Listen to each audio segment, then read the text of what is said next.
ముఖ్యమంత్రి చంద్రబాబు నాయుడు గారు ఆయన చేసిన ఒక వ్యాఖ్య, ఒక దుర్మార్గపు వ్యాఖ్య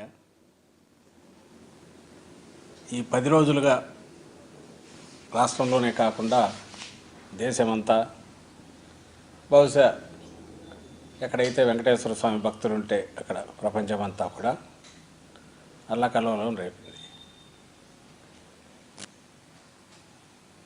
ఆయన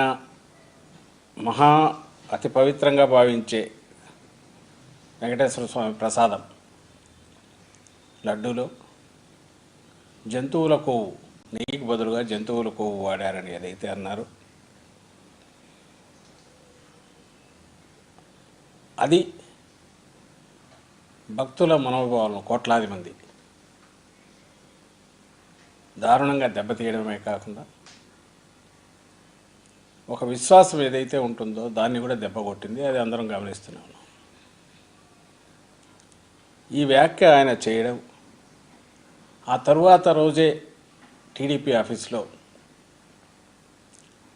ఒక రిపోర్ట్ అంటూ ఎన్డీడీబీది ఒక రిపోర్టు లీక్ బయటికి పత్రికా సమావేశంలో రిలీజ్ చేయడం, అందులో బీఫ్ టాలో అనే మాట ఇవి ఉండడంతో సహజంగానే అది ఏంటి, పామ్ ఆయిల్ అండ్ బీఫ్ టాలో ఉన్నాక బీఫ్ టాలోని ఎందుకు, పామ్ ఆయిల్ ఎందుకు కాకూడదని ఇది కానీ ఇంకోటి రాకుండా, అసలు ఆ ఫిగర్స్ ఏమి ఇండికేట్ చేస్తాయి ఎవరికి తెలియకుండా చిన్నపాటి ఒక ప్రసార సాధనాలు ఏమున్నాయో యూట్యూబ్ ఛానల్స్ దగ్గర నుంచి నేషనల్ ఛానల్స్ దగ్గర నుంచి అన్నీ కూడా ఒకే రకంగా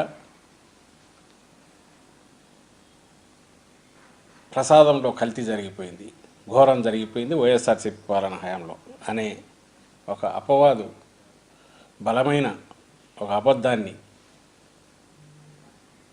అన్ని శక్తులు ఏకమై శక్తివంతంగా దాన్ని ముందుకు తోశాయి, చాలా బలంగా తోశాయి.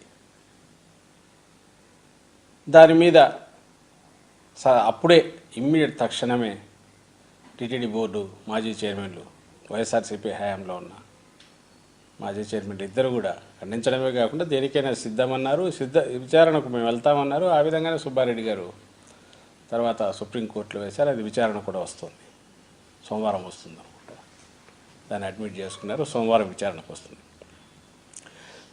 దాని తర్వాత జగన్మోహన్ రెడ్డి గారు 2 సార్లు మీడియాతో మాట్లాడి నిన్న కూడా మాట్లాడారు, అన్ని పూసగుచ్చినట్టు వివరించారు. ఈరోజు నేను చెప్పదలుచుకున్నది అయితే ఈ 10 రోజులైనా ఇంకా 10 ఏళ్ళైనా చంద్రబాబు నాయుడు గారు ఏదైతే కామెంట్ చేశారో, వ్యాఖ్య చేశారో, ఒక దుర్మార్గపు వ్యాఖ్య, ఒక అపచారం ఏదైతే, ఘోరమైన అపచారం ఏదైతే చేశారో, ఆ వ్యాఖ్య తాలూకు ఎఫెక్ట్, ప్రభావం అయితే అంత సులభంగా పోదు. దాన్ని మళ్ళీ భక్తుల్లో ఆ విశ్వాసం పాదుగొల్పాల్సింది.